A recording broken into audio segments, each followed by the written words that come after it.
Je prêche pour ma paroisse, bien évidemment, qui est fou. Et ça, c'est récurrent. Beaucoup de clients que j'accompagne constatent ces manques, considérer cette analyse comme incomplète. Bonjour, c'est Muriel.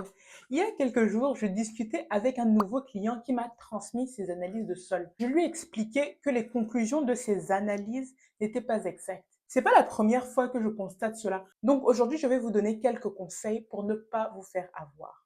Premier conseil, assurez-vous d'un échantillonnage correct du sol.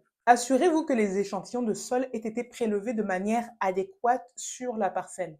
En fait, quand vous obtenez les résultats, vous devez avoir un croquis ou bien un schéma, encore une carte qui représente les endroits du prélèvement et ces prélèvements doivent avoir été faits de manière homogène, donc partout où vous allez cultiver.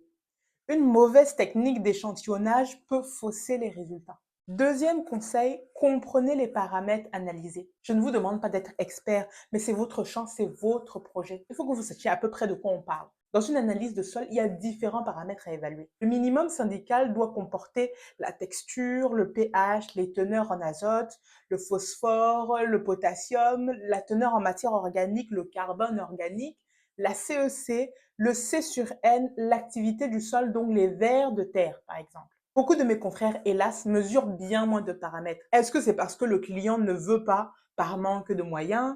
Est-ce que le confrère n'a pas la possibilité d'évaluer tous ces paramètres-là? Je ne sais pas. En tout cas, au Cameroun, je mesure systématiquement ce que je viens de vous citer et ça fonctionne très bien. Ça va coûter peut-être plus cher que mesurer un seul paramètre comme le pH, mais dans la vie, sachez qu'on n'a rien sans rien. C'est comme si vous vouliez acheter une maison, mais vous négligez de regarder l'état des murs.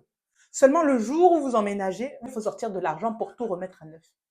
Troisième conseil, assurez-vous de l'évaluation de la fertilité. Pour ce point, je rentre dans le détail niveau fertilité parce qu'encore une fois, je suis surprise de certaines analyses que je vois passer.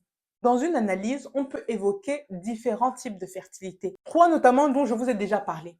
La plus connue, c'est la fertilité chimique qu'on va évaluer avec la CEC, par exemple, qui représente la taille du réservoir en nutriments et son niveau de remplissage. La deuxième fertilité, c'est la fertilité physique qu'on évalue entre autres avec un profil de sol pour observer les différentes couches de sol. Et la troisième, c'est la fertilité biologique qu'on évaluera par exemple en comptant les vers de terre quand on creuse notre sol. Maintenant, comprenez que dans une analyse de terre, on ne parle de fertilité si et seulement si on a mesuré les différents paramètres que je viens de vous citer. Si ces éléments ne figurent pas dans l'analyse, mais qu'on vous dit que votre fertilité est X ou Y, considérez cette analyse comme incomplète et l'interprétation sera biaisée. Et ça, c'est récurrent. Beaucoup de clients que j'accompagne m'apportent des analyses de sol qu'ils ont faites auparavant et je constate ces manques-là. En fait, c'est comme si vous vouliez vendre votre voiture et quand vous l'emmenez chez le garagiste pour qu'il l'évalue, il se tient à 100 mètres de la voiture, il ne rentre pas dedans, il n'inspecte pas non plus les pneus, ni le moteur, mais il vous donne un prix. Si ça vous arrive, avouez que vous serez surpris. En tout cas, je l'espère.